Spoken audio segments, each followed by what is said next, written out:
Good afternoon, my name is Paul.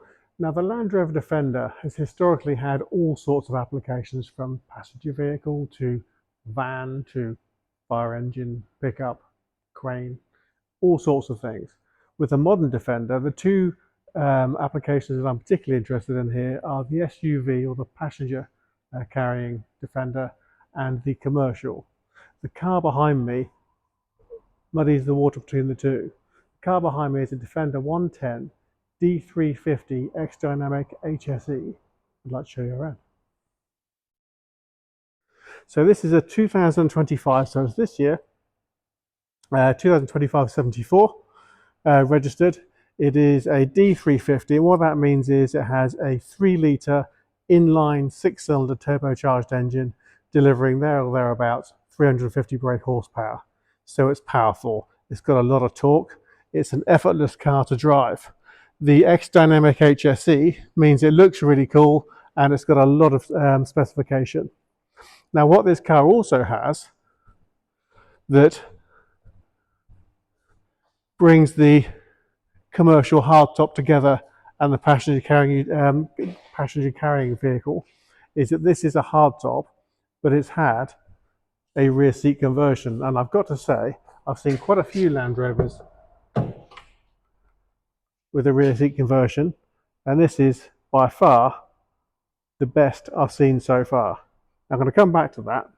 So what that means is, and this is a VAT qualifying vehicle, it's a one-owner car, it's done a little over 7,000 miles, but it's VAT qualifying. So if you own a business, then this car is registered as a van or as a commercial vehicle. So if you speak to your accountant, you can find out what the tax advantages are of owning and driving a commercial vehicle through your business. It's not the same as buying and driving a standard passenger carrying vehicle. That makes this car very attractive indeed. I'm just looking at the reflection in the doors. It's one of my favorite colors. This is Santorini black.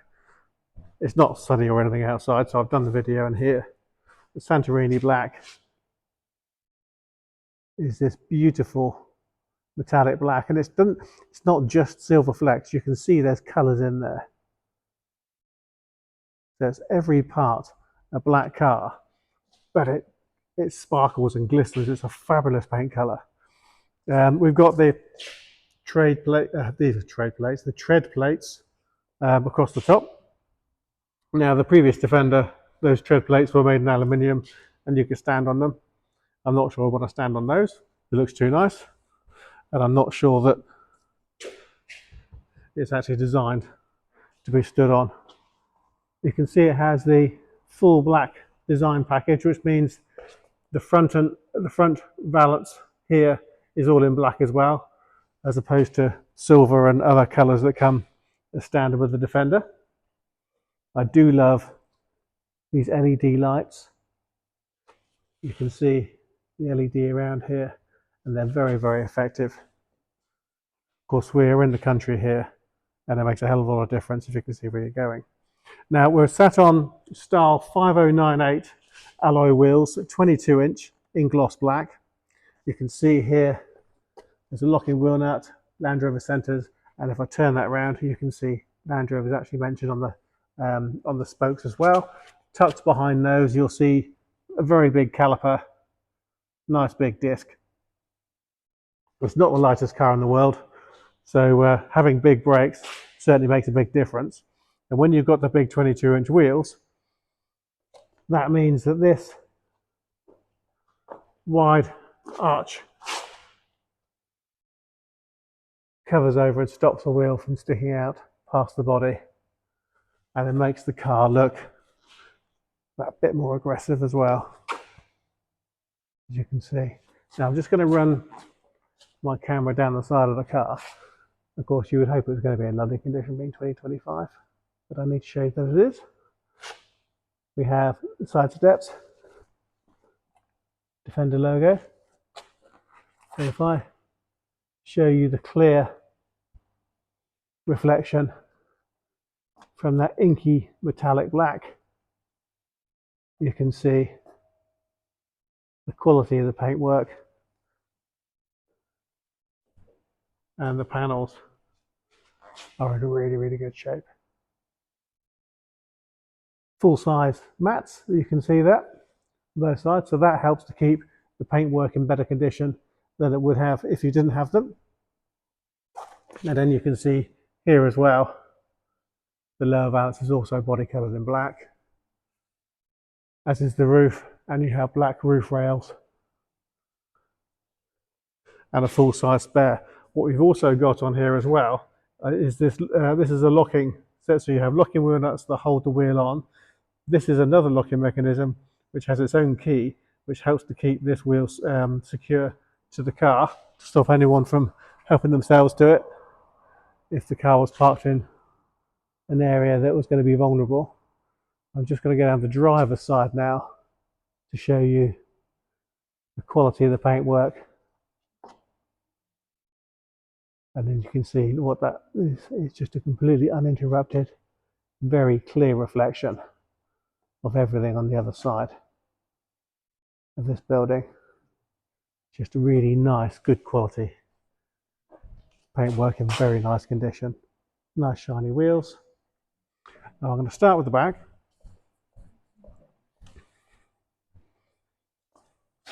So a little pressure pad just under here.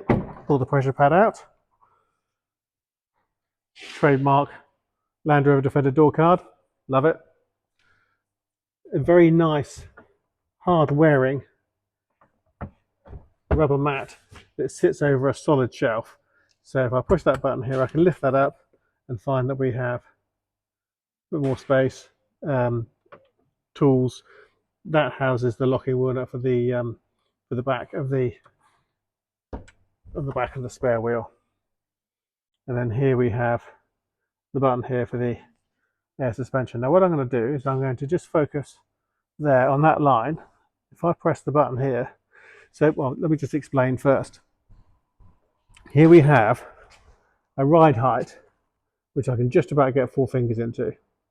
This gives me, well, this will give you 2'6" wading capacity. So you can go through water at 2'6" without having any problems. And that's pretty good already. Now if I press that button there, just keep an eye on that because I'm going to keep the camera steady.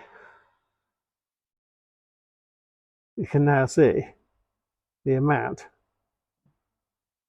of lift. The back comes up first and then the front, I can feel that. So that has now come up to capacity. And now we have that much space. That's an awful lot more than we had earlier. So there are 3 different settings. You have 2'6" wading, 2'9" wading, and 2'11" wading. This is now set at a height where we've got 2'11" wading. So that gets you through. One of the things we do get in the UK, especially this time of year, is a lot of water. If you live anywhere near the country, then you know that driving through water is almost a daily occurrence. And rather than tiptoeing around the edge of a big puddle, like you see an awful lot of cars doing, the press of a button, you can drive straight through it without worrying about it. What that also gives you is a lot of ground clearance. So if you're off-roading or if you're driving over objects, it gives you an awful lot more ground clearance than you would otherwise have. And that is a lovely, lovely option for the Defender. Now you can see this is about hip height for me. As I drop it back down again,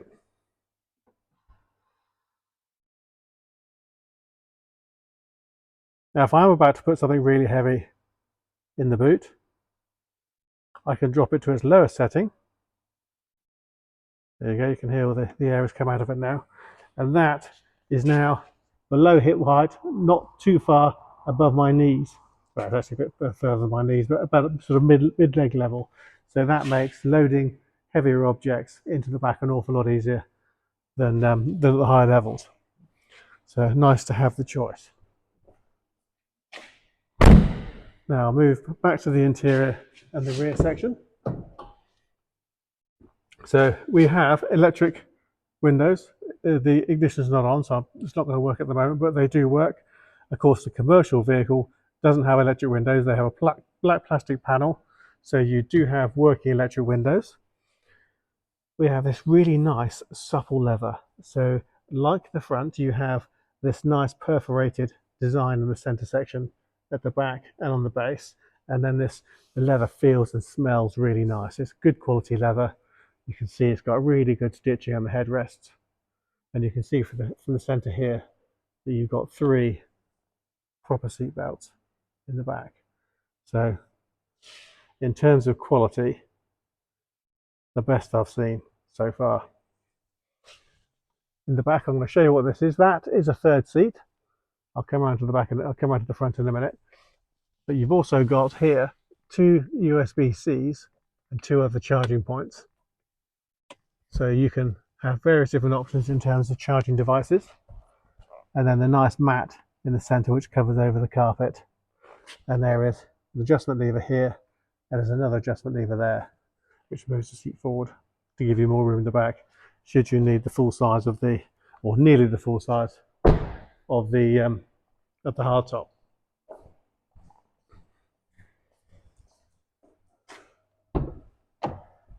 Into the driver's side. Again, that lovely design door. Looks very robust, but in reality the leather feels really nice. It's really tactile, nicely put together, feels good, looks good. Meridian sound system, electric windows for the front and the back, for your door mirrors, and then there are the memory functions for your front seat. And here are the buttons. So seats are adjustable backwards and forwards, up and down, lumbar support, and then for the backrest of the seat as well. There's a lot of movement. Back to this leather, very nice soft leather with the perforation here. Now I'm going to come back to that in a second because that comes as part of the heated and cooled seats. And then you've got this really nice bolstered pattern around here that gives you a lot of support, and yet it's soft enough to be incredibly comfortable. These seats are very comfortable. I can tell you that because I've done a few miles on these. Now this one has got what you call the jump seat. So this is in fact a 6-seater car.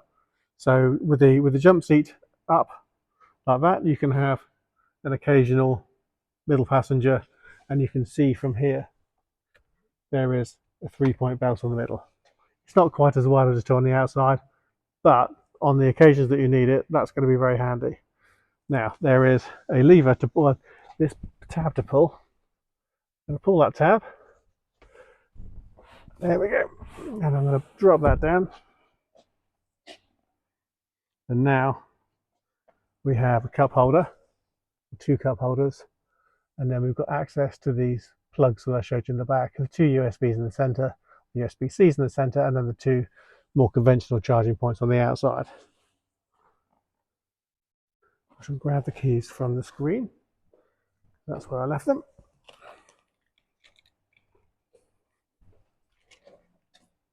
Now on the inside, if you look at this, this is actually a mat. So that's a really heavy mat. It is contained all the way around here. So if you get in with wet or muddy boots, that helps to keep everything all within this area. And then when it comes to cleaning, you can pull that out, give it a wash off even, and pop it back in again. And it's extremely robust. And you can see with this one, they didn't even take off the cellophane from the door entry guard, which is a bit nice actually. It shows you the kind of thought that went into the first 9 months of this car's life and the use. So this had no signs whatsoever of the heavy commercial use that a lot of commercial vehicles will have. So I'm going to put my foot on the brake. I'm going to press the start button, and it leaps into action. So now the virtual dash comes to life. We can see here we've got 7152 miles from new. We're showing 2 dials with a central navigation system.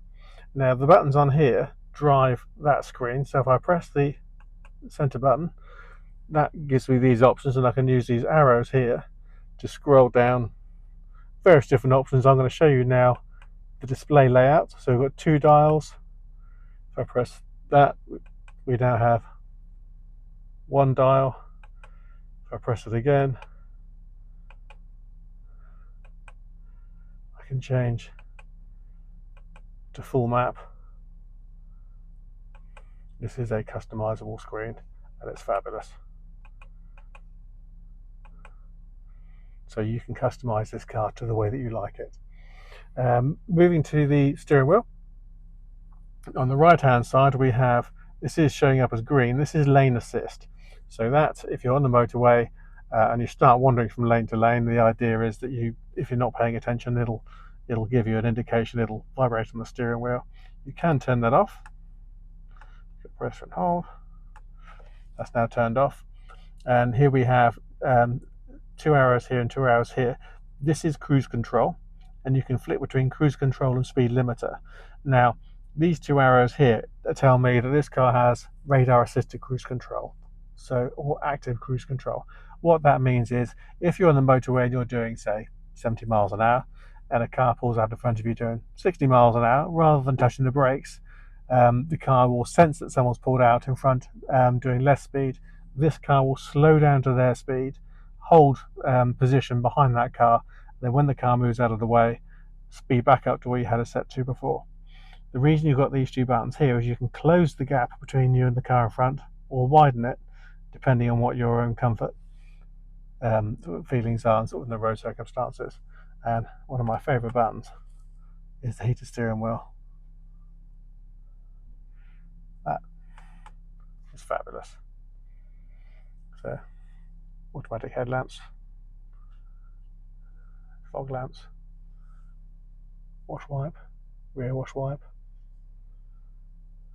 and then here I showed you at the back the ability to raise and lower the suspension. You can do that from here. It's locked in low at the moment, so if I press that, I can now hear the car is raising, and I'm going to press it again, and it'll raise up again, and it raises up top first. If you can see, the front's coming up, and now the back's coming up. And if I click onto the apps area here, I'm going to show you actually. What that actually gives me now is 2'11" weighting depth. Now, if I just point that at the wall and press it down again, you can hear all the air coming out of the suspension. And then the car's coming down. So that's come down from 2'11" to 2'9", and now we're back at 2'6". So this is the climate control. So it's adjustable for either side for comfort. And coming back to the perforations in the seats, it says here push for seat, so I'm going to push for seat. If I turn that dial to the right, you can see there's 3 different heat settings. If I turn it the other way, we now have 3 different cooling settings. Now what that does, I don't know if you can hear that, but I've actually engaged a fan in the seat which blows cool air through this section and here to help keep the backside nice and cool and make it a lot more comfortable if you're driving the car on a really hot day. But of course, heated seats is a lovely thing to have as well. All nice big buttons, all designed to be used with gloves on. There's another USB-C charging point down there, and another one down there. It's quite dark in here, and there's also another charger down there as well. So there's no end of charging points. It is a Land Rover Defender. You do have grab handles. They're there for a reason. Just gives you an indication as to what the car is capable of. Now this is the gear change. So press P for park. There's a trigger. If I pull the trigger and move that forward, that now tells me that we're in reverse, and that has engaged the camera. Now you can see the yellow lines here and the yellow lines here. If I turn the wheel to the left, you can see the yellow lines are now bent. That gives you a trajectory rather. And turn to the right, and it tells you where the car's going to go. So that makes parking an awful lot easier than if you didn't have it, even though these 2 door mirrors are actually large enough to make parking very easy. If you're going off-road, then you have the reversing camera, and then this tells you what's going on with the axles. Go back to on road, and if I want to go 3D, if I want to have a different layout, I can adjust that as I go to see whether I'm clearing obstacles or not. A very nice system to use, very easy, very clear, and the navigation is easy and clear as well. But as you can see here, if you have an Android or an Apple phone which supports CarPlay, the car does too. So you can have this mirroring what's on your phone. So this is a very easy car to drive. There are tax advantages of having a car that's registered as a commercial vehicle, but in actual fact, this is actually a very comfortable 6-seater car with a 6-cylinder, 350 brake horsepower engine, which is easily enough if you're towing, easy enough if you're carrying weight, and enough power to make the car fun and interesting to drive as well. So I would say that's a really good all-rounder. It's still under manufacturer's warranty from the beginning of January this year, 2025. And a lovely thing. So I hope you like the car. I hope you like the video and find the video useful. If you'd like to know more about the car, please visit our website, www.bramshawebv.com. Either drop us an email or a text or WhatsApp, or simply pick up the phone and speak to us. We'd love to talk to you about it. Thanks for watching.